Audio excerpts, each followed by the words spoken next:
Hey guys, Saga here, and today's video is going to be about just one thing, the score screen.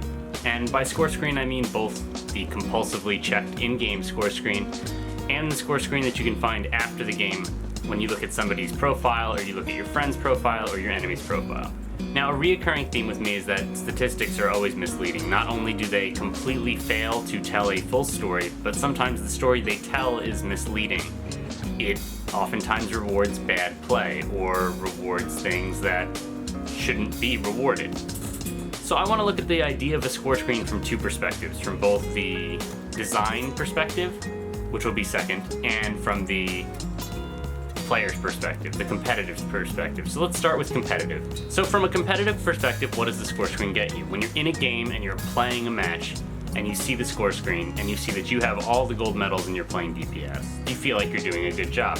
And oftentimes, that's true. Oftentimes, the score screen does reflect that you are doing a good job. You have objective kills, you have eliminations, you have damage done. You are probably doing the best job on your team to kill people. But does that mean you're playing the game right? Does that mean you're making the moves that your team needs in order for you to succeed?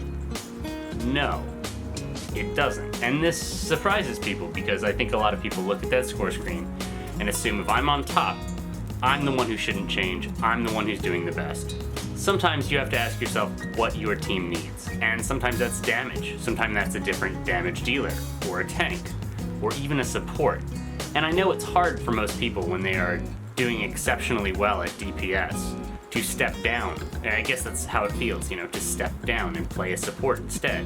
But sometimes that's actually what your team needs. Like, you have to ask yourself more questions. Like, if you have all the gold, all the damage, all the objective kills, etc., and your team is pushing, then yeah, you should stay as that character. You're probably doing great.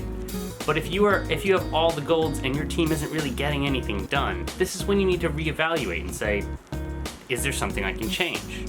Would I be better off as a support? And it's a tough question to answer, and it's not always easily answerable one way. Like, you can't say, in this situation, I always want to switch to a support. But you can at least evaluate honestly whether or not you think you'd be having a bigger impact by doing so. So let's flip over to a design perspective. Does the lack of a score screen in game, a traditional score screen, one with kills, deaths, damage, accuracy, is this a good idea? So from the Blizzard standpoint, the reason they think it's a good idea, and it may be a good idea, I actually think that it's a pretty decent idea, but there are reasons against it, is that it cuts down on toxicity, right? So the second a match starts going wrong, people don't usually, especially in pickup groups, people will not evaluate what's going on. They won't say, okay, what's going on? What can we change? How can we work together to win? I mean, this is the mentality that we need to foster in this community, but oftentimes is not found. Instead, people will look for somebody to blame. They're looking for a scapegoat. And when there is a chart that tells you who is doing the worst on paper, it's very easy to scapegoat that person. Oh, our tank sucks. Oh, our DPS sucks. Oh, our support sucks. If only they played Lucio. And where that might not even be the problem, but it's easy to point out, to say, this is the reason I'm losing, it's not me, it's you. So Blizzard took steps in order to circumvent that, in order to lessen the blow. Now, it obviously still happens. People will still say so-and-so sucks, or blah blah blah is the problem, and oftentimes it's on ill-founded information.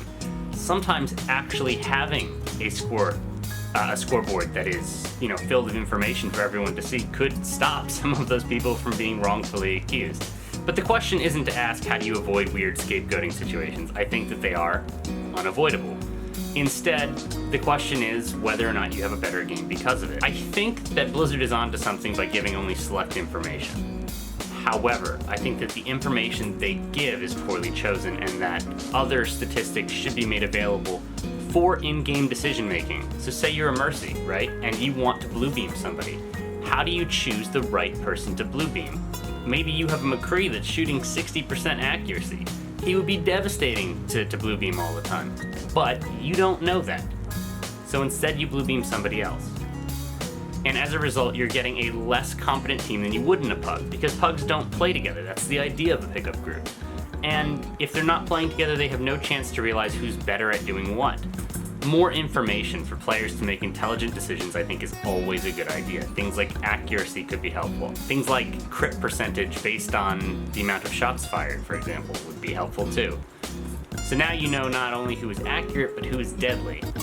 Now this, of course, might also be a bad idea, because people will then use it for scapegoating, and I think that's what Blizzard is worried about. And in a way, it's not a silly concern. I know the competitive person in me wants to say, yeah, give them the information, let players make the best decision based on the best information, but it might create a more toxic environment. And my fun level and players' fun levels are things that developers think about.